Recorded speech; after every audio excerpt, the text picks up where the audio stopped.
আবু তালেব রাসূল পাক সাল্লাল্লাহু আলাইহি সাল্লাম তখন ছোট।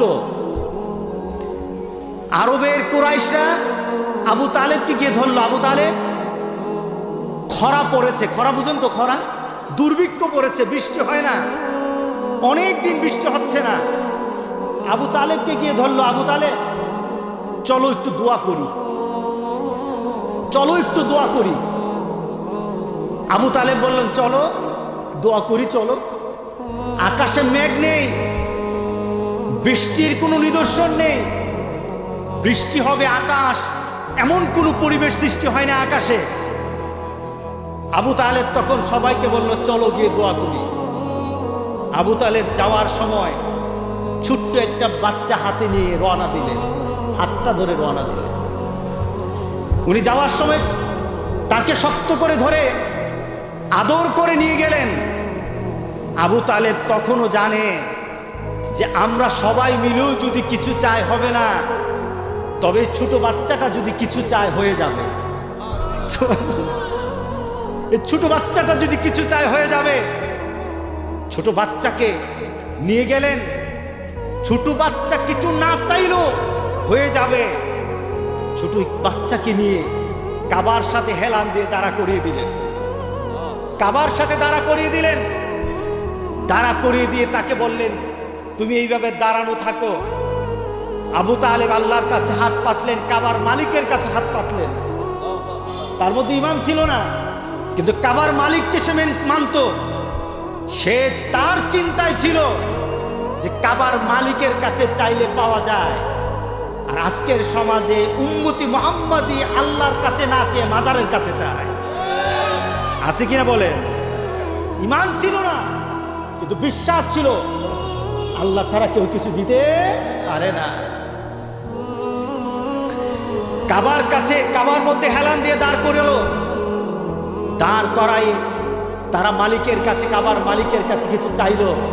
আর চাওয়ার সময় ওই ছোট্ট যে একটি বাচ্চা, ছোট্ট একটা ছেলে দাঁড়ানো আছে, তার নাম হলো মুহাম্মাদুর রাসূলুল্লাহ সাল্লাল্লাহু আলাইহি ওয়াসাল্লাম। তাকে উসিলা দিয়ে আল্লাহর কাছে বৃষ্টি চাইলেন। সুবহানাল্লাহ বলেন না? তাকে উসিলা দিয়ে বৃষ্টি চাইলেন।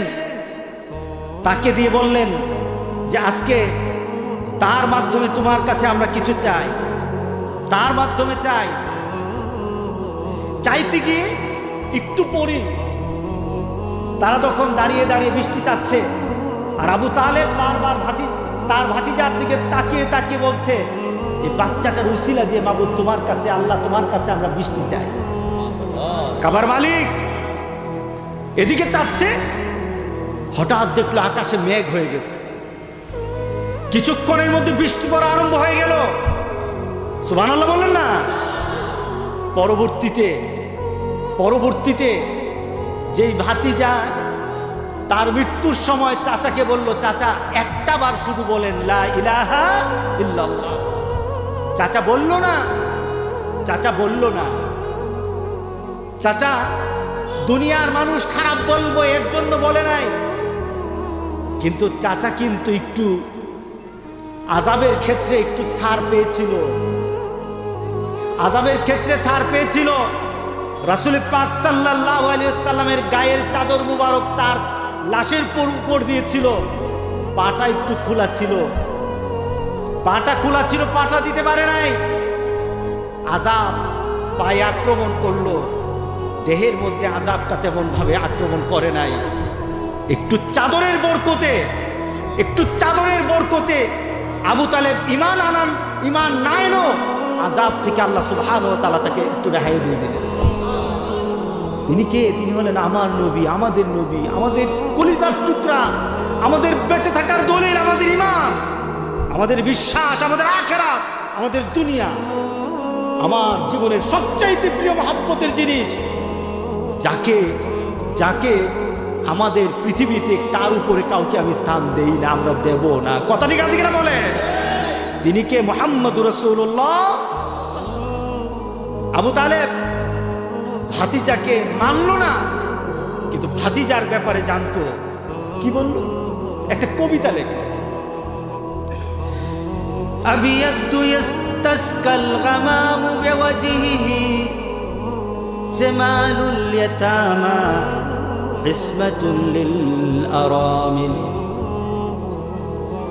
আবু তালেব নিজের ভাতিজার সম্পর্কে একটা কবিতা লিখলেন। এমন একটা চেহারা, উজ্জ্বল চেহারা, গৌরী চেহারা, সুন্দর চেহারা। নিজের ভাতিজার চেহারার দিকে তাকিয়ে তাকিয়ে বলতেছেন কি সুন্দর চেহারা। এই সুন্দর চেহারার উসিলা দিয়ে আমরা আল্লাহর কাছে কল্যাণ কামনা করি, বৃষ্টি চাই। এই ছোট্ট ছেলেটার মাঝে কি আছে? এই ছোট্ট ছেলেটা সে যখন বড় হয়ে যাবে তখন তার মধ্যে কি থাকবে? তার মধ্যে শামালুল ইয়াতামা, তার মধ্যে এতিমের প্রতি, তিনি এতিমের আশ্রয়স্থল হবেন, এতিমকে আশ্রয় দিবেন। কি বলেন, এতিমকে কে আশ্রয় দিয়েছেন?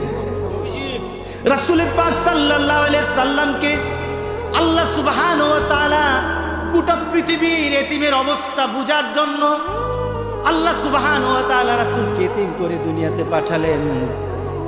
দুনিয়ার মধ্যে এমন করে পাঠালেন যেন এতিমের মর্যাদা, এতিমের কষ্টটা বুঝতে পারে।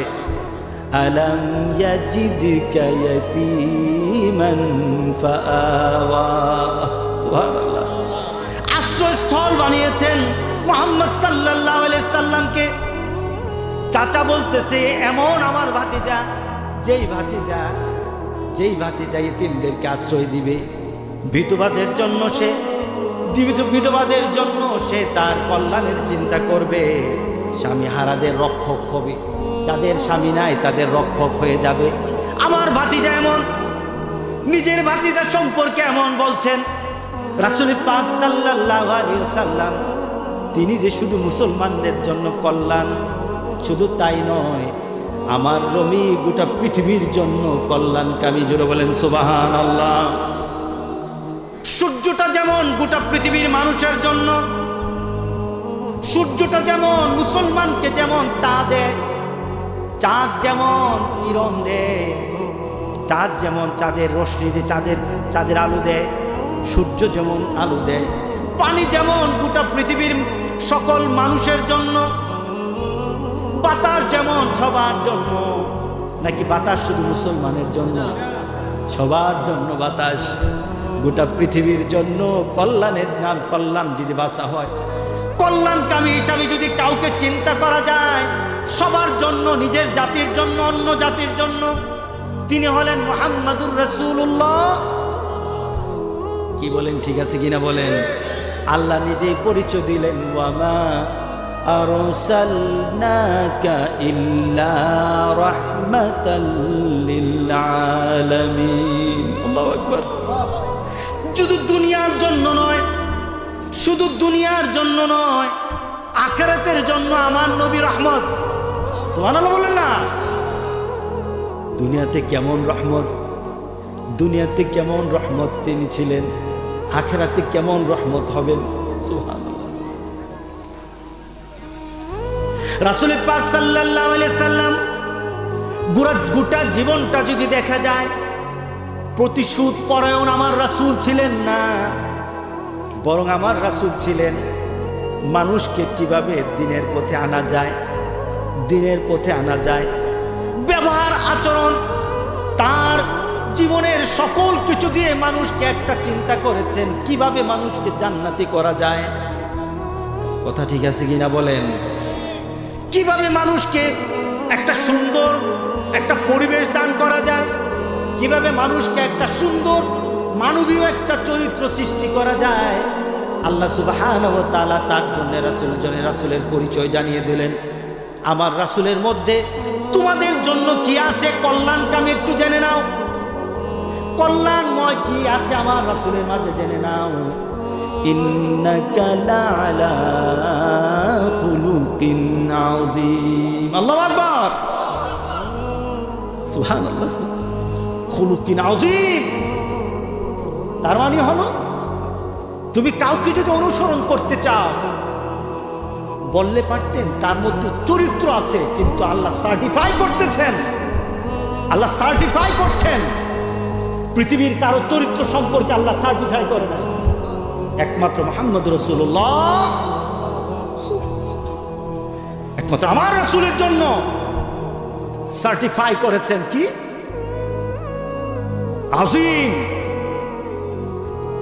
আজিম মানে কি? বিশাল বিশাল বিশাল। বিশালতার যখন চূড়ান্ত পর্যায়ে পৌঁছে যায় এটাকে বলা হয় আরবিতে আজিম। এটার পরে আর কিছু নাই। গোটা পৃথিবীর জন্য আমার রাসূলের চরিত্রের উপর কোনো চরিত্র নাই। আল্লাহু আকবার বলি, আল্লাহু আকবার। মা আয়েশা সিদ্দিকা রাদিয়াল্লাহু তাআলা আনহাকে বলা হলো, রাসূল পাক সাল্লাল্লাহু আলাইহি ওয়াসাল্লামের জীবন সম্পর্কে জিজ্ঞাসা করা হলো যে রাসূলের জীবনটা কি?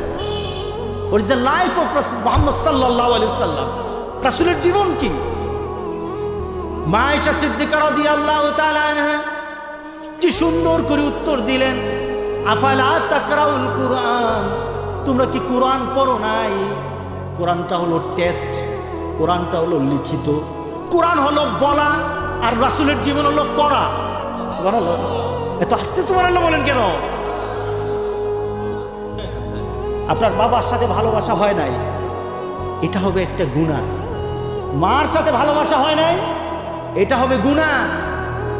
আপনার পরিবার পরিজন আত্মীয় স্বজনের সাথে ভালোবাসা সৃষ্টি করতে পারেন নাই, এটা আপনার জন্য ভালো দিক নয়। আপনার ভালো মানুষ হিসাবে পরিচিতি দিতে পারবেন না। গোটা পৃথিবীর কারোর সাথে আপনার ভালোবাসা সৃষ্টি হয় নাই, ঠিক এতটুকুই হবে। কিন্তু রাসূলের সাথে ভালোবাসা যদি না হয়, দুনিয়া তো যেমন অপমান, কবরেও অপমান, আখিরাতেও অপমান। কথা ঠিক আছে কিনা বলেন? আর রাসূলের সাথে যদি ভালোবাসা হয়ে যায়, সবার যতটুকু যদি ঘাটতি হয়ে থাকে, আমার রাসূলের ভালোবাসায় এটা উতরে যাবে, এটা উতরে যাবে। আমার ভালোবাসা তো এমন ভালোবাসা রাসূলের সাথে হতে হবে যেখানে কেউই হবে না সেখানে রাসূল হবে, যেখানে কেউই দাঁড়াবে না সেখানে রাসূল দাঁড়াবেন, যখন কেউই মনে করবে না তখন আমার রাসূল আমাকে মনে করবে, যখন সবাই বলবে চিনি না তখন রাসূল বললেন আমি আছি তোমার সাথে, যখন তুমি আটকিয়ে যাবে, যখন তুমি বিপদে পড়বে কেউই তোমার কাছে যাবে না। তুমি কি জানো, তুমি যখন বিপদে পড়ে যাবা, তোমার বাবাও কাছে যাবে না, তোমার মাও কাছে যাবে না, তোমার নেতা নেত্রী তোমার কাছে যাবে না, তোমার কোনো হুজুর তোমার কাছে যাবে না। কিন্তু রাসূল বলেন সবচাইতে আমি বিপদের স্থানগুলির মধ্যে আমি সেখানে ঘোরাঘুরি করব। তোমার কবর কেউই হবে না, কিন্তু মনে রেখে দিও সেখানেও আমি আছি। তুমি যদি আমাকে চিনে নাও, তোমার কবর জান্নাত হয়ে যাবে। আর যদি না চিনতে পারো, গোটা পৃথিবীর সবাইকে চিনলা, কোনো কাজে আসবে না, কবর আযাবের জায়গা হয়ে যাবে। কথা ঠিক আছে কিনা বলো? সুতরাং রাসূলের সাথে ভালোবাসা সৃষ্টি করতে রাজি আছি কিনা বলেন?